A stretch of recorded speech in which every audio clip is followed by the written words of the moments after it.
Hyomoto Mod Spotlight. Playing the mods so you'll know what they're about.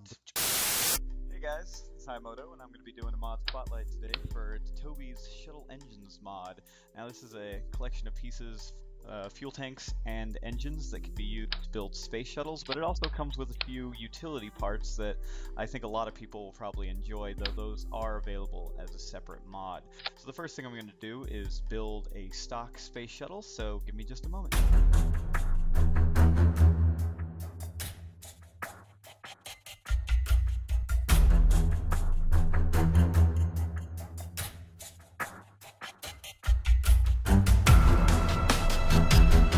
Okay, so the first thing we're going to take a look at is the radial attachment points, the shuttle shoulders. These basically allow you to attach engines. They do have fuel cross-flow, so fuel will pass through them.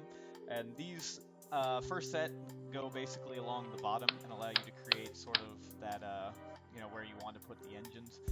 But there's two sizes. There's the large ones and the small ones. And then he also provided the external ones, which is where you put your maneuvering thrusters. These obviously put them on the outside.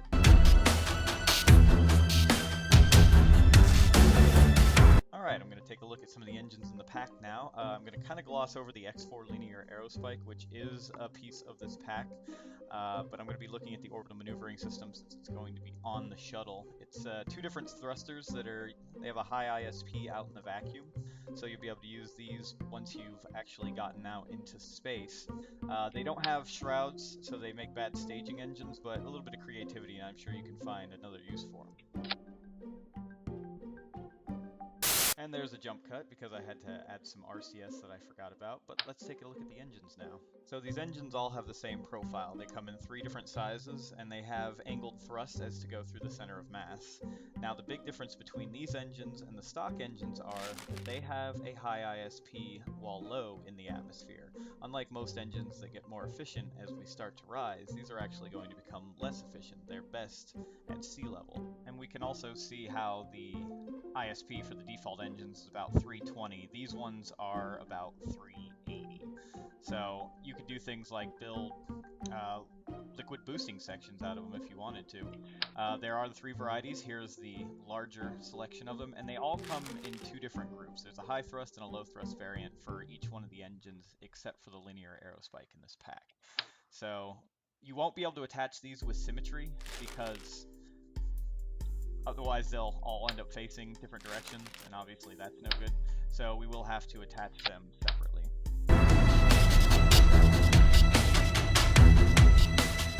Next up, we're going to take a look at the fuel tank section, and these are for building drop tanks. I like to use these all the time, so I don't just use them on space shuttles. They're one of my favorite parts.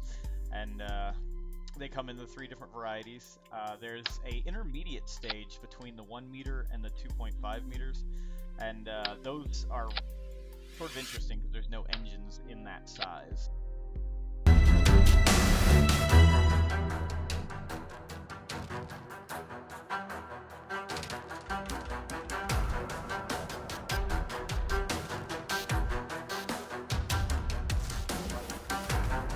Now we can get into the part of the pack that I find really interesting. I like the engines and all, but he also created a series of utilities, and these are pieces you're not going to get anywhere else. This is a fuel flow brake valve that basically allows, it's sort of like a docking port in the fact that it allows you to enable and disable the crossfeed.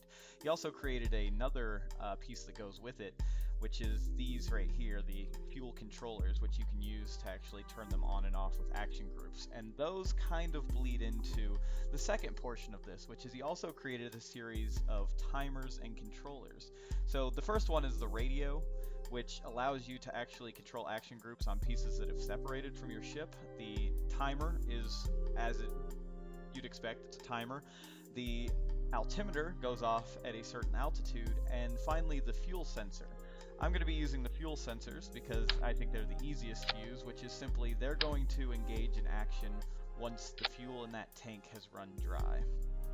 You'll see that you can actually set up what kind of an action you want it to take, whether it be staging or one of the custom action groups. For the purposes of this demonstration, I'm just going to make it so it will stage once the fuel tank on the SRBs has run dry. I'm going to put in a secondary safety stage which will shut down my engines and switch over to the orbital rockets if the main tank runs dry. And that's pretty much all I'm going to use them for, but I think there's a lot of freedom in using these for anybody who's really creative about it.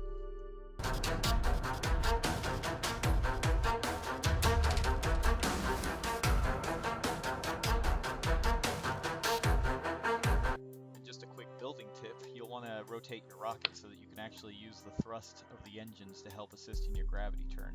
You're not going to get a lot of yaw on this style of ship, so this is just a good idea.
There's a shuttle that's been flown from the ground into space. Much easier than trying to angle your own engines, and a lot of cool extra pieces to go with it. So thanks for watching the video, and go check out the mod. See you next time.